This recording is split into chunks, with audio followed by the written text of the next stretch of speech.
about Auster, particularly on the year that he has passed, and we are very, very proud to have Olga with us.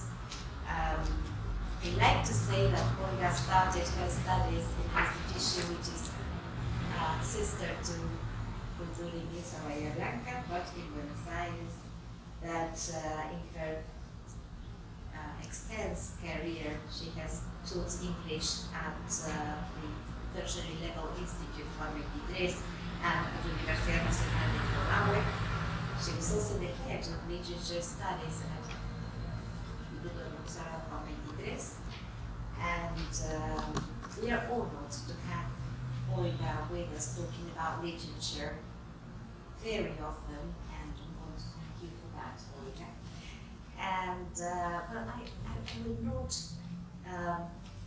go on any further. I just want Olga to infuse us with her knowledge of Auster. Thank you, Olga. Bueno, thanks for coming. It's a pleasure to see you. And it's a pleasure to speak about, to talk about Paul Auster, whose works is a whole literary universe, really. It's nothing he has not touched upon. Of course, this will be just simply an overview of some of his works, because his production is very, very generous, let's say. And really, the first approach, my first approach to Paul Auster is pleasure, to read for pleasure. If you remember Hemingway's dictum, no? The first of all, we read for pleasure. Then there might be other reasons, but that's the first. And really, it is a wonder his creative way of using traditional elements of fiction. I will insist on this idea of the elements of fiction. Most of you know. Talking about other ones, I will refer to them very briefly. And that's one. Then he has a special talent for storytelling. He engages you in the reading in such a way that you cannot leave the book aside. And it is one story that flows from another story and another story, and then all the stories that crisscross one another, and there's another story, and you never lose track. That's what is important, no? You never lose track of the story he is telling at the moment you are reading. Another very important aspect of his writing, I'm speaking of my point of view, my pleasure in reading Auster, is the way he has to remind us always that the backdrop of all his writing is American history, whether it was past, present, or future, no? But it is a sort of, as I said, a backdrop that he refers to it unobtrusively, but we know it is there. He will always make a reference to the social moment or the historical moment he's dealing with. And one characteristic that has been highlighted and emphasized by all critics is his use of chance, of accident. Of course that he does, no? Like he uses chance and accidents and contingency, things that happen without many a time without any activity on our part. But what is most interesting in Auster is that it is not chance per se. It is chance as part of reality, which is true. No? Accidents are part of reality. Chance is part of reality. And then, well, the question that hovers over all his writings, which is, who am I? And who am I? That opens into its corresponding question, who are you? And of course, all the derivations.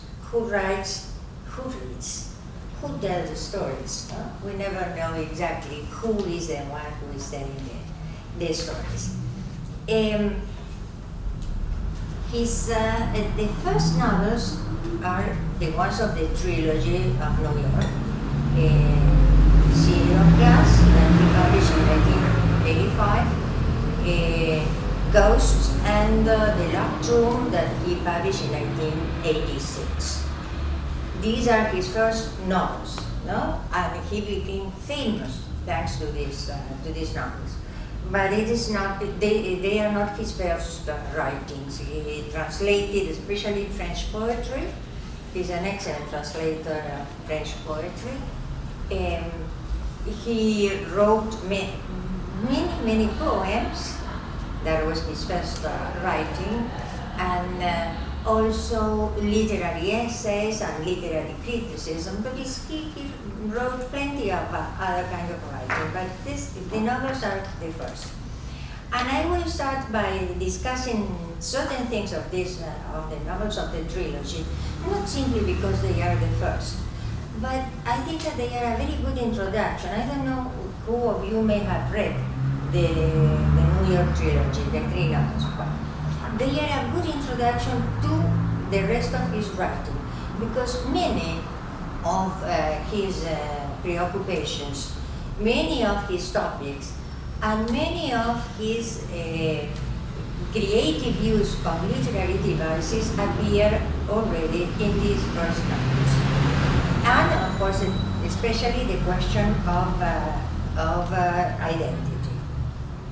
He himself once said that indeed it is ambiguity and uncertainty are the feelings, let's say, that hover over the three novels, and that this is something that we must learn to live with, especially ambiguity. There in the, to make it very long, we discuss then certain aspects of the trilogy. There you have the beginning paragraph, the first paragraph of the first novel, that is of City of Glass. It was a wrong number that started it. This is very personal, what I'm going to tell you. This is the first sentence I ever read written by Auster, because this is the first text the first of his texts that I read. And really, I read that sentence, and I'm not lying, I stopped there, because the sentence is very simple. But the first question that I think that calls the first thing that calls our attention, what is it? What is that it? It was a wrong number that started it. It is all. Maybe the whole story, or it may be a very simple incident. This is Auster, because this is something that you come across in all the texts that you read. The telephone ringing 3 times in the dead of night, and the voice on the other end asking for someone he was not. Much later, when he was able to think about the things that happened to him, he would conclude that nothing was real except chance. But that was much later. In the beginning, there was simply the event and its consequences. Whether it might have turned out differently, or whether it was all predetermined with the first word that came from the stranger's mouth, is not the question. The question is the story itself, and whether or not it means something is not for the story to tell. Apparently, a very simple paragraph, there's no problem in understanding.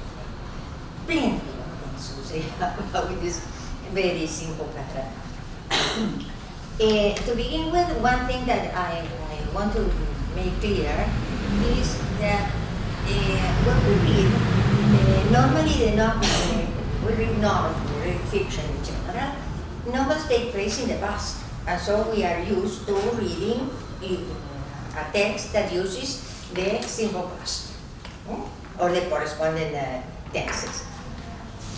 That would be the story time. But in stories, there are, in fiction, there are two times, two lines of temporality. One is the story time that takes place usually in the past, and another is narrative time, the moment when the story stopped. Normally, there is no need in the novels, the more traditional novels, there is no need to separate one from the other. Well, Auster does so. He calls our attention to this fact, that there is a time for writing and there is a time when the events took place. And here it is clear. It is clear because even he refers to a possible future of the novel, which is not the story itself. It's something that may happen. Well, these have technical names. No?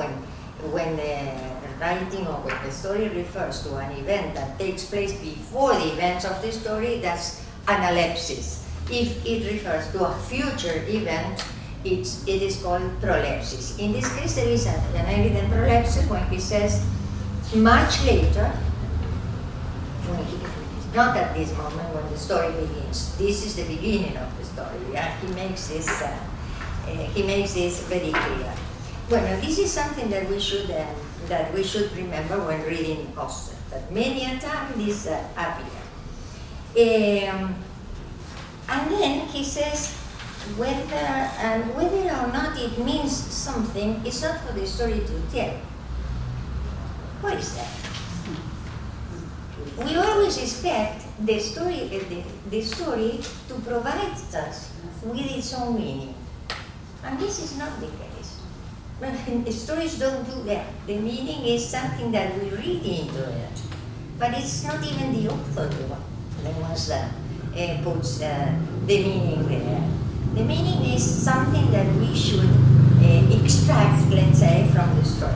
If it is not for the story to tell, somebody has to tell it. I think that this is obvious. No? You have never read a story, I suppose, or a novel that at the end say, well, the meaning I wanted to transmit is this. No? Well, this never happens.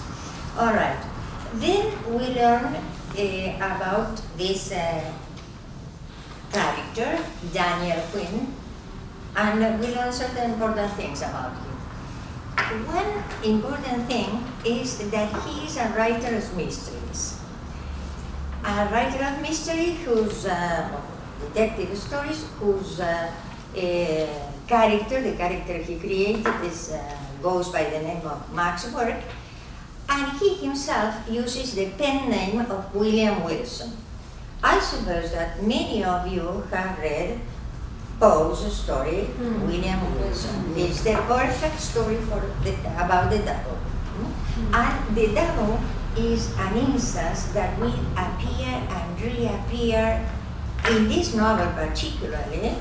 It is very, very obvious, very clear, but in most of his novels. Sometimes it is the character himself who seems to be divided into one person and another person, though they are not schizophrenic. Okay? And some other cases is a character that looks at another as if it were a mirror image of himself, but this idea of the devil is always present. In this story particularly,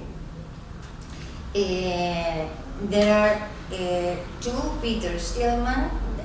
There are two characters by the same name. One is the father and another is the son. This man, Daniel Quinn, though he is not Paul Auster, as he has been asked by in the telephone call, but he accepts that he is a detective, and then he is hired to follow Stillman, the old Mr. Stillman. He has been hired by the young Mr. Stillman, so two Stillman. Then Daniel Quinn, who accepts that because the person who called asked for Paul Auster, the detective. And finally he said, well, yes, I am Paul Auster, the detective. So, Daniel Quinn and Paul Auster. Then, at the end of the novel, Paul Auster, the writer, not the writer, the real writer, but the writer in the story, appears as a character in the story. So there are, again, doubles. This Daniel Quinn bears the same name as Daniel Auster, Paul Auster's son. And so they say, hello, hello Daniel, we are all Daniels, the boy says. So there is always a confusion of identities, no? Bueno, to make it short, and also, Daniel Quinn is DQ Don Quixote. And they discuss precisely Don Quixote, who is the one who narrates, who is the witness in the adventures of Don Quixote, who was the translator, who is this Sida Mete Berengeli that appears in the story. You see that all confusing, all unclear identities. Bueno, then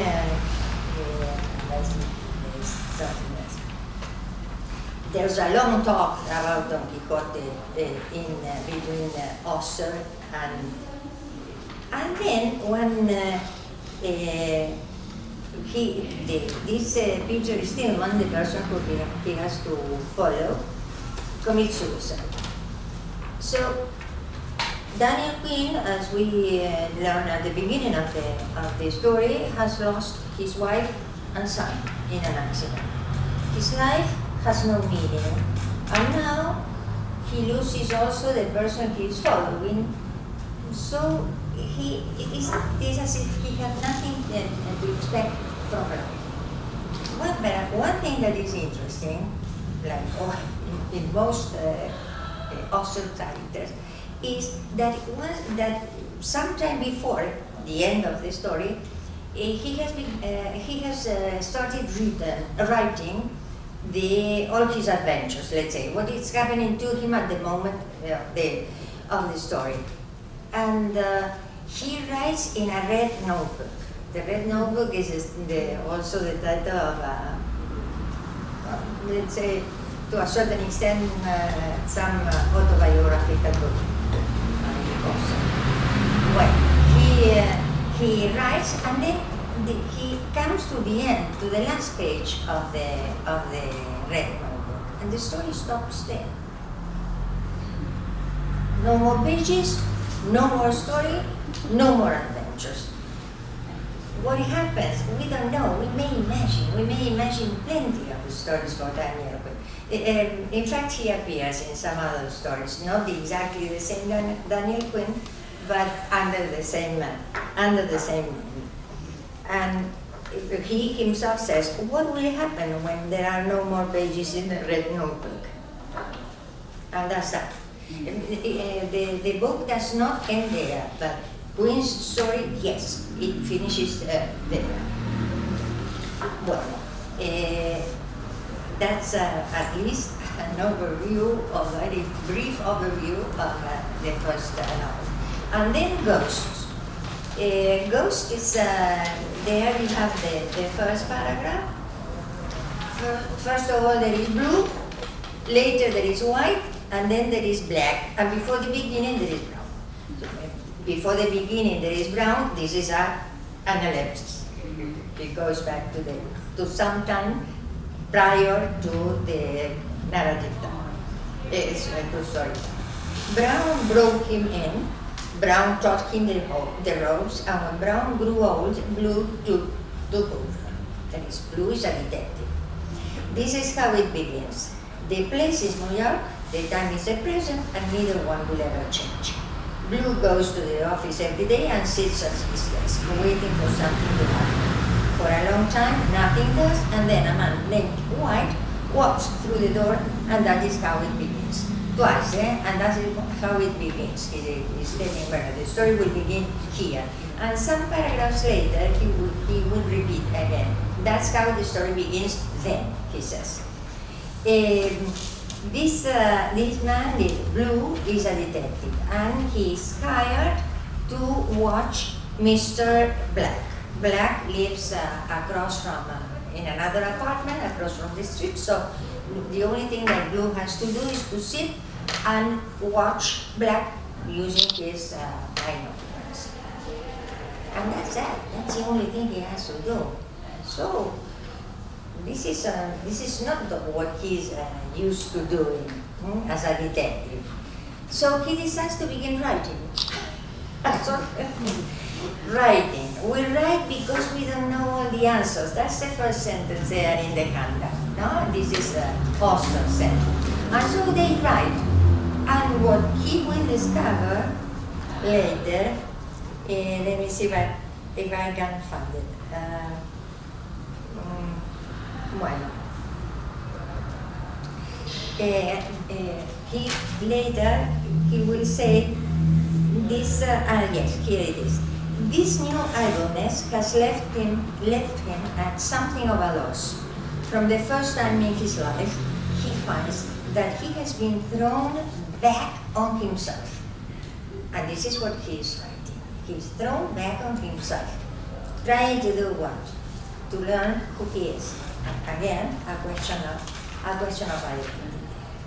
Very interesting because there is an instance that I find particularly interesting in this story. He was asked several times if his purpose was to write detective stories, and he said that it was not. Far from being that he respected the genre, that he liked to read certain authors, he admired Hammett and other authors, but it was not his. But at least these stories are about detectives. Now, there is something, there are instances in which there are many details that are not clear, that are doubtful, and this is not typical of stories, of detective stories. Stories are very precise. No? For instance, he says, there are certain things that Blue cannot know at this point. The addresses are important. Well, in a detective story, you are told where the detective is staying and where the man who was to be followed is staying. But let's say Brooklyn Heights, for the sake of argument. And this is something that he will repeat later in another of his novels, in which there is a detective case or a case that takes up the FBI, which is Leviathan. Also, there are holes, there are gaps, and they are not for the story to fill in. And I don't know whether he read Borges, though I suppose he did. But there is a story by Borges that some of you know very well, which is the theme of the traitor and the hero. And Borges uses these same devices, no precise address. He says, there are zones of the story not yet revealed to me. Let's say, for narrative convenience, Ireland, no? The question is that they are not detective stories, that's why there are no precise details, but there are stories about identity, who the character is, who the character will become. And that's why the story tells what is necessary to tell according to the aim of the story. They are not detective stories, but stories of identity. Sorry.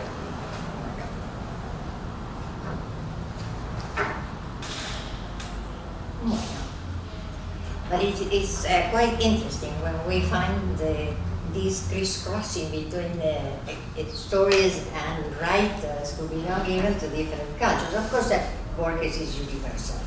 Every good writer or every writer in every language knows who Borges is, and I'm sure that he read Borges. But I found these similarities, and really they called our attention as readers.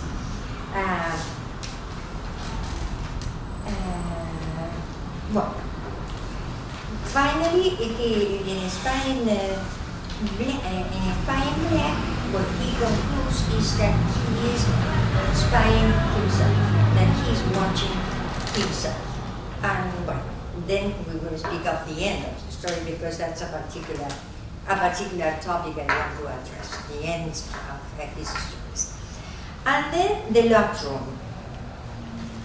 The locked room is more traditional, let's say, though there is a person who disappears, and so, yes, a detective by the name of Daniel Quinn is hired to see if he can discover something about this person who has disappeared, whose name is Fancho. Fancho, by the way, I will mention him for the first time, and then I will tell you some other thing about him. Is the title of the first novel written by Hawthorne, by Nathaniel Hawthorne. A story, a novel that he didn't want to publish. He destroyed the manuscript he had, but there was another manuscript, so the novel was published posthumously, well, of course, after his death, posthumously. I think it was by his family, and it is a story of hardships and I don't know, plenty of problems. Finally, the couple marry and they are happy. But you know that author is also characterized by ambiguity, you know, and so they are happy, but they cannot achieve. There is always some punishment in authors' novels. Well, this is Fancho. Another thing, the locked room, especially in mystery or detective literature, refers to a crime that has been committed in a room to which there is no access. One story that you know well is Poe's Murders in the Rue Morgue. So it was written or published in 1841. But another one that became famous was written in the first years of the 20th century by a French writer, Gaston Leroux. And it is, I think that in English they translate the title, they usually translate the title as The Locked Room. In Spanish y en francés es El Misterio del Cuarto Amarillo. También. Es el mismo tipo de historia. So a crime that is committed, but there is no access to the. We could say that the three stories are locked rooms. The problems that the story posed at the beginning are never solved. That is, blue follows black, but finally, black, the only thing he does is to write and to read and go out for a while, and then he follows him and they return, and that's all he can do. About the wrong number that started it, that's the only thing we learn at the beginning, and there are some instances of the Daniel Quinn following Mr. Stillman, but the story stops there. We never learn anything of the mystery. In that sense, none of the mysteries is solved. Whatever the crime may be, but they are not solved. So that's why I say that indeed the three novels are locked rooms.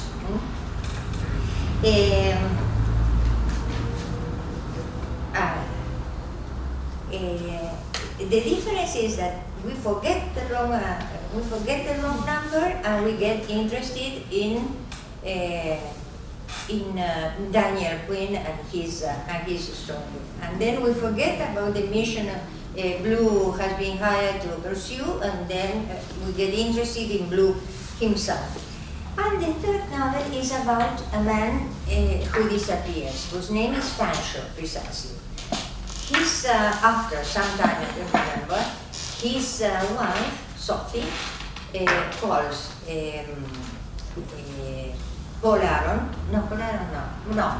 calls the narrator, I think he's given no name, calls the narrator to tell him about her husband, his disappearance, because they had been very, very close friends since they were babies, etc. And also he says that he has all his papers, and she wants him to read his papers because this is something that her husband had told her to do in case anything happened to him. Well, never mind what happens to Wakefield. Wakefield is not there. Wakefield, not Wakefield, but Fancho disappeared. Why did I mention Wakefield, because this is the topic of of a Hawthorne story, which is precisely Wakefield, in which a character decides to disappear, rents an apartment a block away from his family house, stays there for 20 years, watching his family's life, and then he returns as if nothing had happened. That's Wakefield. That's why this is the origin, and that's why I suppose that's why he is called Fancho disaster, to remind us of Hawthorne. And of course, that what the narrator reads are all Fancho's papers, and at the end of the story, there is a meeting in which they don't see each other because there is they speak through a door that is never open, and Fancho has written another, has left a notebook again on the floor telling him why he had disappeared, and then, but the narrator does not read it, but destroys it. That's one of the acts that usually happen. Well, then this would be a sort of introduction to topics that appear and reappear in Auster's stories. Now I want to refer briefly to some devices, to some literary devices or elements of fiction which are used very creatively by Auster. One, as I mentioned, is temporality, precisely, drawing the line that divides storyline and story time and narrative time. And I think I mentioned also that there is temporality also refers to the social history that is behind his stories. There is always some mention here. For instance, I will give you some examples only, to mention just a few novels. One is Brooklyn Follies. Brooklyn Follies is a novel that I recommend you to read. It may be the happiest novel he wrote. It's really interesting. The characters are beautiful. The stories that they tell themselves and the stories they get involved in are very, very, very interesting. And of course, we expect a happy ending because the story deserves a happy ending. And indeed, we are right to expect it. The main, one of the characters is taken at the moment he leaves hospital.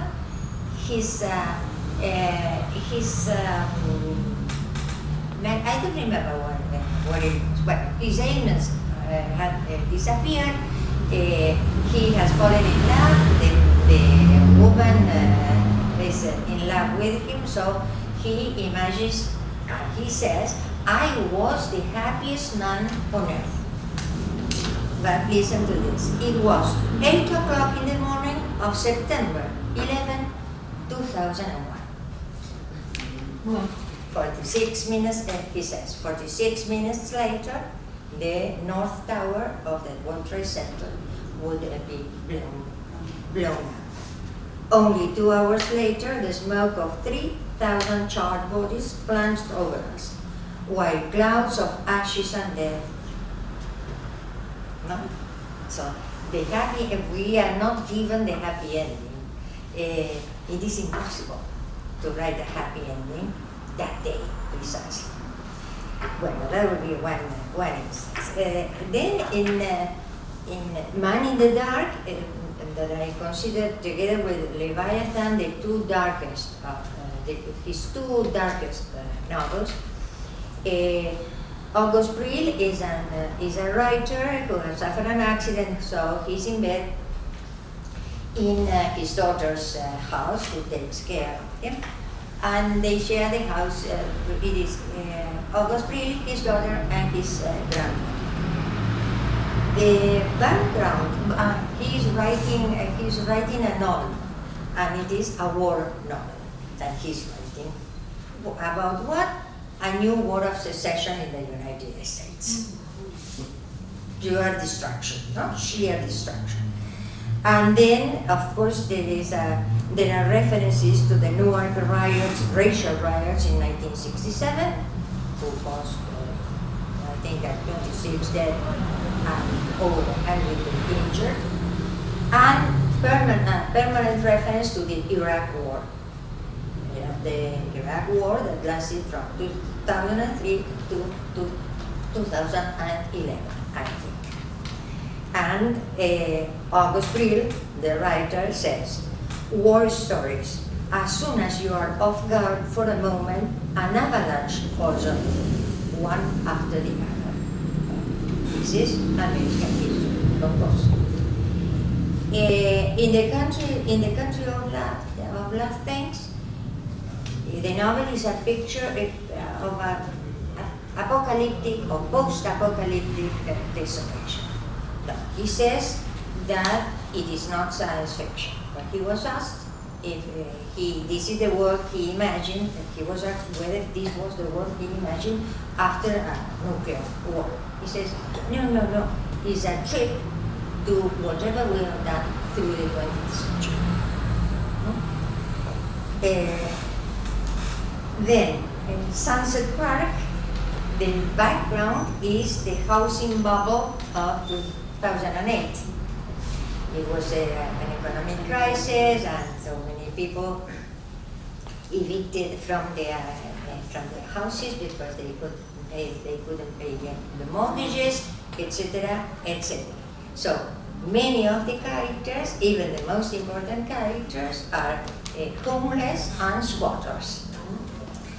In Leviathan, there are several references to the United States social history, mainly references to immigration, to the students' revolts in 1968 against the Vietnam War, Thoreau's civil disobedience, and Ronald Reagan's presidency, etc. There are several. There is an episode, because this man Benjamin Such, destroys, through the novel, destroys replicas of the Statue of Liberty. There is an anecdote in Paul Auster's life that when he was a child, he was taken by his mother, together with another lady and her son. They were taken to the Statue of Liberty, and they climbed even up to the torch. When they had to return, his mother had a sort of attack, a vertigo attack and a panic attack. So they didn't know how to descend. Well, they sat on the steps, they waited for a while, and then they went out on their buttocks, they say, jumping on their buttocks from one step to the other. This story is Paul Auster's story, but Benjamin Such, the one who destroys the statue replicas, tells the story as if it were his own, of course. And he says, my first lesson in political theory, that was his first lesson in political theory. I learned that liberty may be dangerous. If you are not careful, it can kill you. He says this is about something so iconic as the Statue of Liberty for the United States. We should pay attention to that. Another literary device or element of fiction that you have heard me say many, many times is the difference between narrator and narrating agency. And we can sum up both under the heading narrative voice. It is very, very important to remember, especially when reading Auster's novels, that the I, or even the name Paul Auster, is not the writer that remains outside the text, and he insists on this. That is, whether you reuse he pronouns, third person pronouns or first person pronouns, I and he or they or we are narrated persons, narrated characters. They are linguistic elements. They are in the note, in the text, but not outside the text. This is important. If you read, for instance, The Invention of Solitude, The Invention of Solitude, especially the second part, has been taken by some readers and even some critics as if it were fiction, and it is not fiction. They are autobiographical narratives. And he expresses this way, because in the first part, is a portrait of an invisible man. It is about his father. If you read it, you learn what kind of man his father was, no? Quite difficult to understand. And he uses the first person, because it is the son who is watching the father and narrating what the father is like, or what he sees the father has been like. The second part is, let me see if I have the title, and I think it is something about the Book of Memory. Yes, the Book of Memory. It is about himself, the effects of memory, of the memories he has of his father, of the way he has seen his father, or the meaning of being a father, because he just had his first child. And then he says, I started writing it also in the first person, because after all it was personal narrative. And then I realized that to write about myself, I had to take distance, because otherwise I couldn't see myself. I had to see myself as a character. And so this second part of the book is written using third person pronouns. More evident than the author outside the text is not the I that appears in the text or the post that appears in the text. I think that it is not necessary to go. In one of the novels, in Sunset Park, we come across a use of the you pronoun as character. It is not very usual. I remember that the first time I came across this use of the you was in Italo Calvino's novel If on a Winter Night a Traveler, which is beautiful, no? Because it is a series of beginnings with no end. But the story begins something like this. You are on the point of beginning Calvino's latest book. I was on the point of beginning Calvino's latest book. And then, who is this you? I. This is the first thing you understand. But then this you goes to the bookstore because to complain because his copy of the novel is not complete, meets another character who is Ludmila, and then you realize that the you is a character narrator, it is not me. That's very interesting. It may be confusing, but it is, at least Calvino's story is fun to read. There is one of the characters, one of the important characters in Sunset Park. Sunset Park is divided into several sections given to each particular character.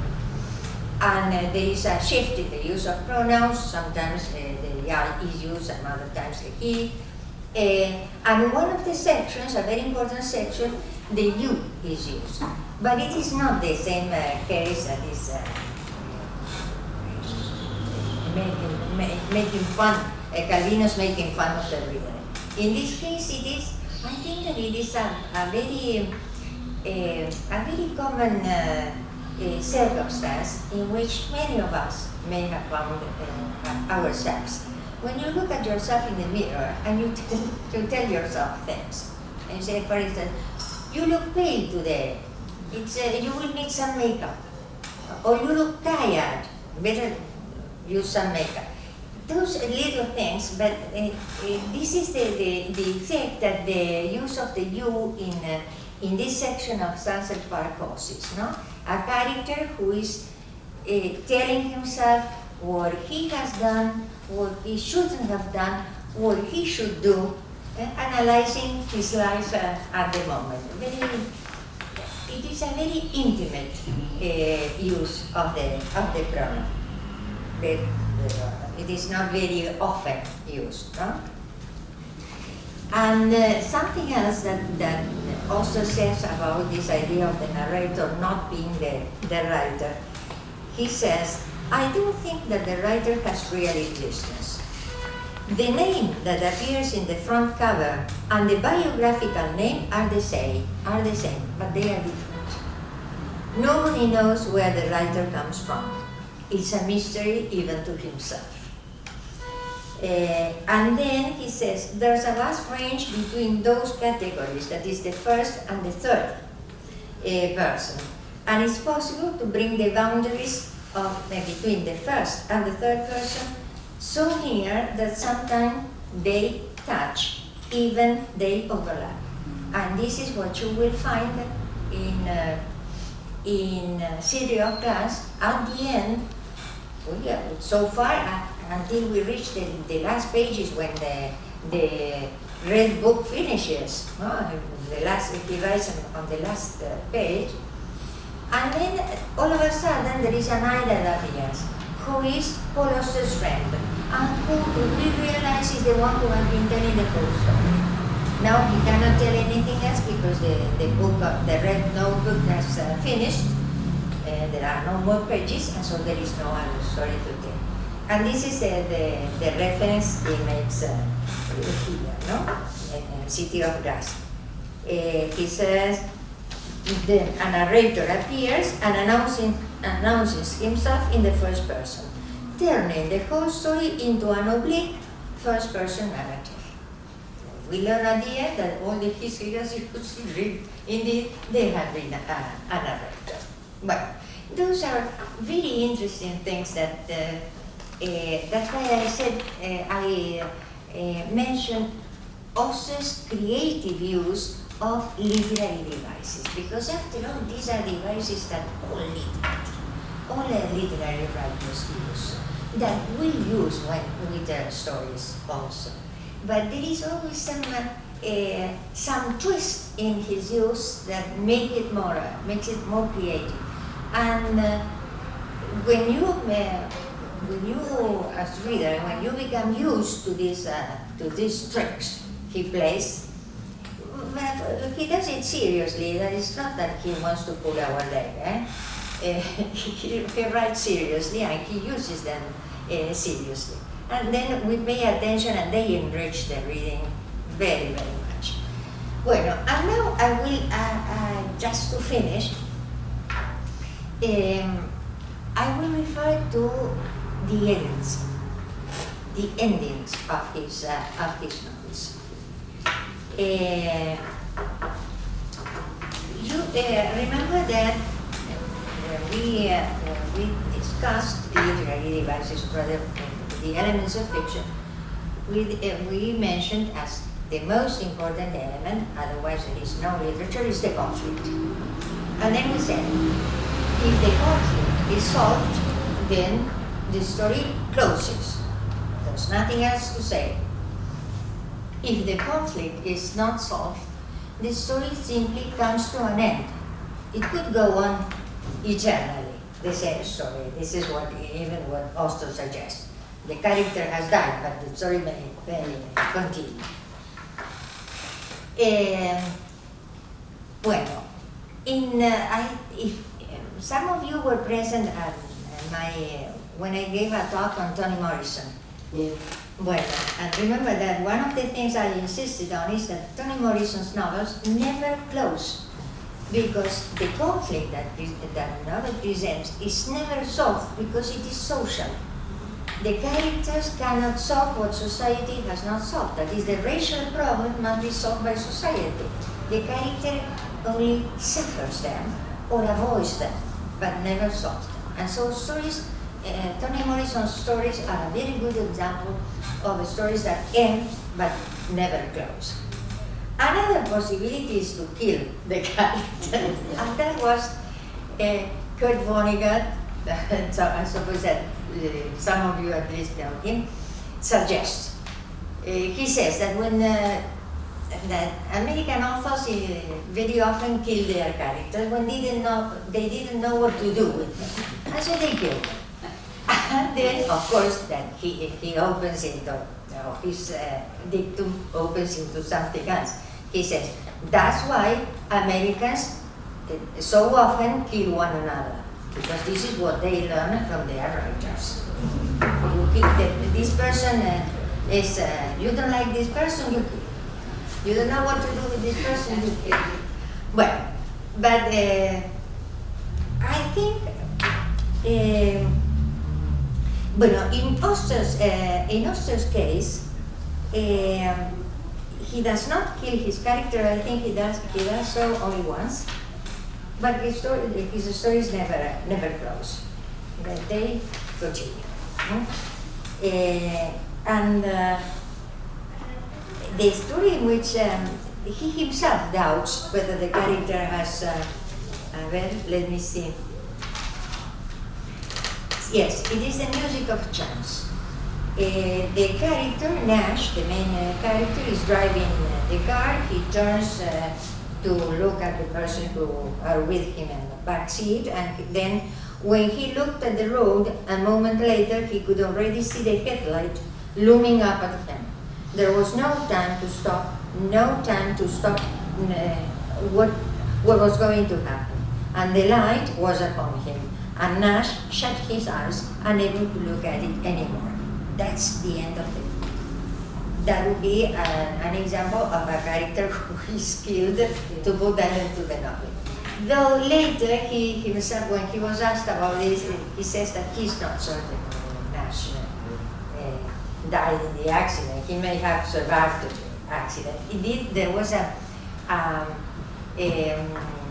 movie made on this story, and the director of the movie asked Auster if Nash at the end of the novel was killed, and he says, I don't know. Do whatever you think is correct. And so Nash survives the accident in the novel. Well, now, let me see what else.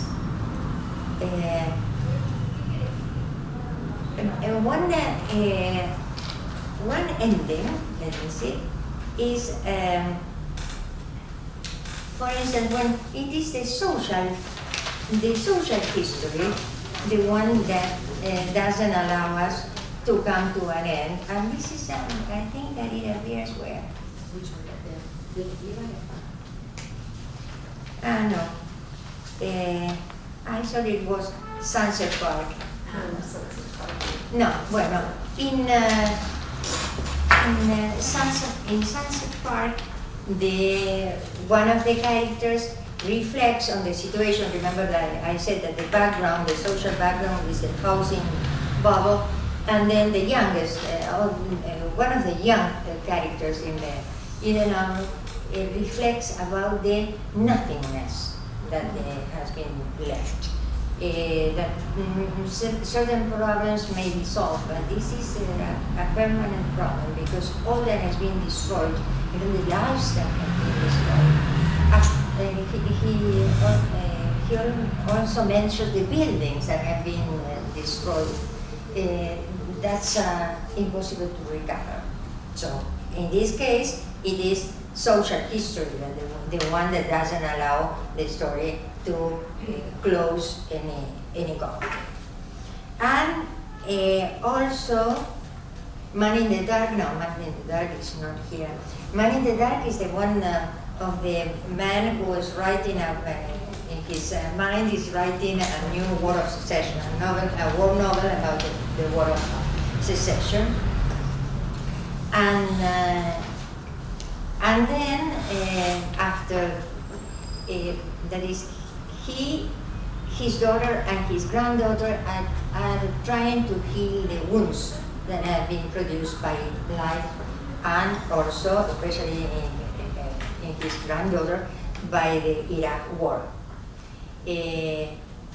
Of course, they cannot.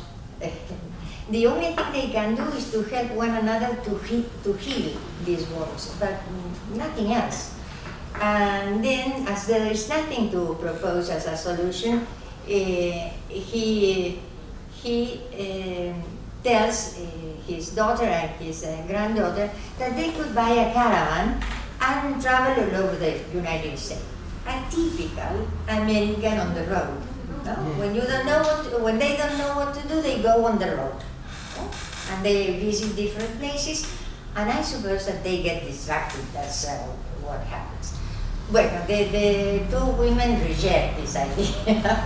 They laugh at it, and then he proposes something that is everyday life. He says, "Bueno, then let's go have breakfast."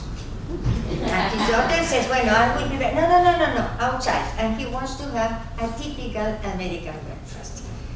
It's only a escape. It seems silly, but in the light of the lives that we've been reading and the tragedies they have undergone, it is not silly. It's a way of healing, at least of, I don't know, of using some alcohol, no? on the way. Then, let me see. Bueno, there is an episode, another way of putting an end to the story is an episode in the character's life. The episode comes to an end. We know that the story can continue, but the story does not continue. In his last novel, Baumgartner, the character, precisely Mr.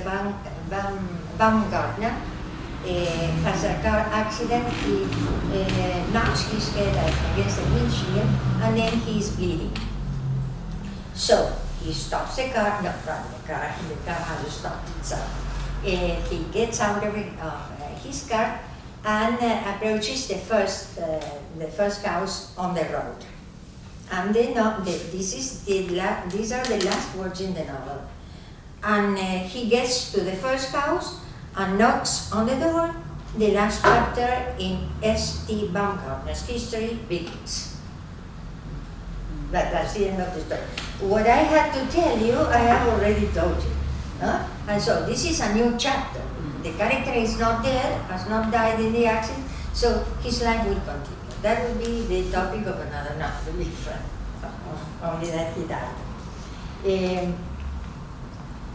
Bueno, I told you also in Brooklyn, the end of Brooklyn Follies, and another kind of ending that he uses is a character who stops writing, who doesn't want, who refuses to continue writing, who finishes the text, or destroys what he has written. The character may finish the text he's writing, or he may feel that he doesn't want to go on writing, and another is that he destroys what he has written. And there are several examples. One is Leviathan. As I said, these together with the Sunset Park are for me the bitterest of his novels. He's the friend of the narrator. The narrator is Paul Aron, not Paul Auster. Paul Aron. His friend is Benjamin Sachs, the one who has been destroying the replicas of them, and he had blown himself up in one of his explosions of the replicas of the Statue of Liberty. And the FBI is behind this accident because they want to know who was the man and why he did it. They, doesn't matter how, but they get to Paul Aron. And Aron tells him that he doesn't know this person. They say, well, no, think it over, we will return. Before they return, he writes the whole story. And so, when the FBI man arrives, he gives him the book. And the book he has written, or rather his writings about Benjamin Sachs, telling the life of Benjamin Sachs, and then the novel ends there. Of course, that we don't know what the FBI will do or will do with this manuscript, but the story ends there. And In the country of Latin, the character and Bloom is writing letters to, I think it is to a friend. And the book finishes. I'll try to write to you again, I promise. No more letters, no more story. And bueno, Oracle Night, I think that you have the one of the endings here, no? See, Oracle Night. There are two endings indeed. One, when he destroys the notebook, this time is blue, the blue notebook in which he is writing, because the novel, let's say, or the story he's writing, he feels that it's turning dangerous and that it may hurt himself and even the person he loves emotionally, that is his wife and one of his friends. He destroys the book and he says, and I thought that the story ended there, but the tragedy was going to be. And then there is another part of the book in which the friend he was writing about, or that he feared for his life, dies. His wife is in hospital because she has suffered an attack, and then this is the real end. It seems to me now that Fancho was I saw John's, his friend, John's ashes streaming out of the urn in the park that morning. I saw Grace lying in her bed in the hospital. I saw myself tearing up the pages of the notebook, of the blue notebook, and after a while, in the words of John's brother-in-law, Richard, I got my face in my hands and was sobbing my guts out. I don't know how long I carried on like that, but even as the tears poured out of me, I was happy. Happier to be alive than I had ever been before. It was a happiness beyond consolation, beyond misery, beyond all the ugliness and beauty of the world. Eventually, the tears subsided and I went into the bedroom to put on a fresh set of clothes. 10 minutes later, I was out on the street again, walking towards the hospital to see Grace. That's the end of the whole novel. There has been already an ending in which he tears all the pages of the blue note. And especially, he does so because he remembers, I don't see a demo. Yes, something that his friend Strauss, the one who was died, has told him. Words are real, thoughts are real, everything human is real. Words could alter reality, and therefore they were too dangerous to be entrusted to a man who loved them above all else. Writers shouldn't love words so much because they are not trustworthy. This is what he also says. Well, and then there is the ending of Mr. Vertigo. Mr. Vertigo is a sort of picaresque novel. It's really a pleasure to read it because of plenty of characters, all the adventures, and the child who is taught to levitate is followed into old age, and so this is what he writes at the end of his life. And he ends his story by meditating on levitation.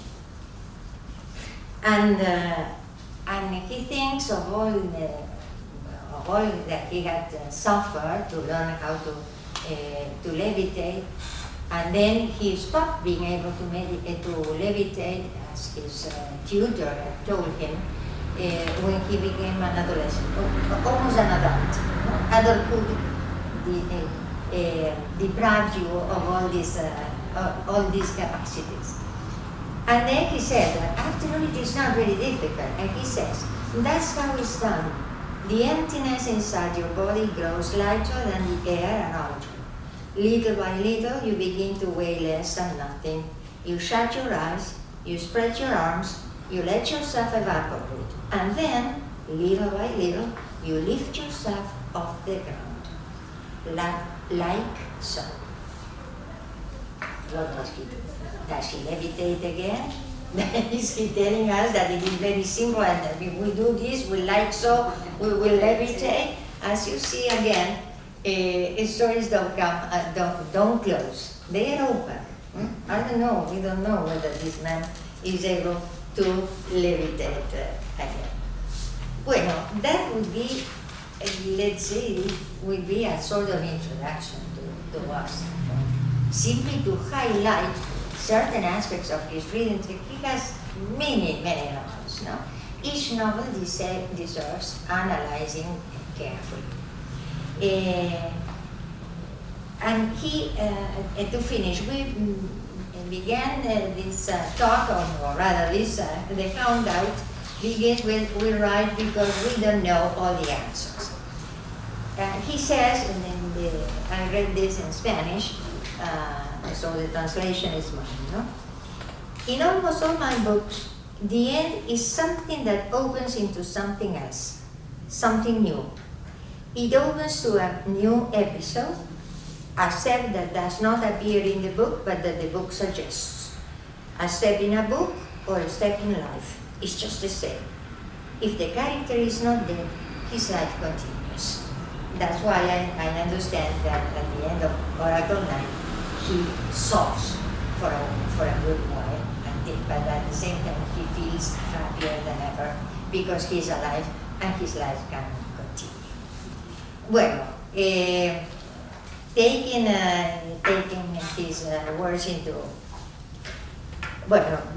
paying attention to his words. If we write because we don't know all the answers, then what is it that we can do? Because Auster cannot write anymore. He's dead. No, this is the end of one of his novels. He's dead, and so he cannot write anymore. What can we do to make his life and his stories continue? Just to read. To read his stories, to discuss his stories, to tell others to read it, to interest others in reading Auster, because he really deserves it. It's a pleasure to read him. Even I wouldn't advise you to start with Leviathan or with Sunset Park. They are very dark. But take Mr. Vertigo as a picaresque novel. It seems a Spanish novel of the 17th century. And also Brooklyn Forest. Brooklyn Forest is the happiest of all his texts. And so we should go on reading and trying to find answers and to ask more questions. That is what literature is for, to ask it questions. Sometimes it can answer the question, sometimes it cannot, and so we should go on trying to find them. Okay, thank you very much for your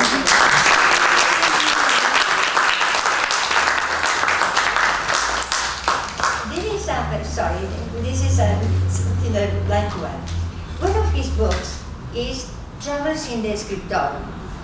It is very, very interesting, and it is also fun to read, because many of the characters in his other novels appear. And the characters is an old man who we don't know where he is. He is very in a comfortable room, but we may think it is a hospital. He cannot go out. He doesn't know whether he can go out. He's not certain, and he doesn't want to try the door just in case it is locked, and then he will feel badly. And then many persons appear to talk with him. One of them is Daniel Quinn. And so what we realize, another is Anne Bloom. Anne Bloom that appears in the Country of the Last Thing, and then she appears in Baumgartner. And plenty of other characters. And so many of them come to complain. The one who understands him better is Daniel Quinn. I don't remember the words he uses, but we understand it this way. You couldn't do otherwise. Because he asks them, or he tells them, he tries to justify himself. No? You couldn't do otherwise. If you want to be true to the characters and true to the story, well, if you have to kill a character, you should kill him. That was the idea. And it's a very funny book to read. After you have read many others, so that you come across characters that you already know, that you have already met, and you have been introduced to. Thank you very much. And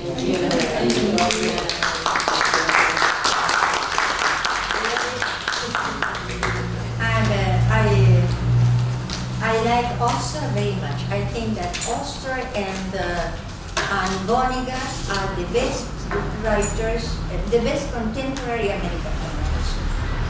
Because they are excellent writers, excellent storytellers, and their books are wonderful to read, especially Auster. As far as techniques go, you will always find something new in Auster. And now I stop. I will go on.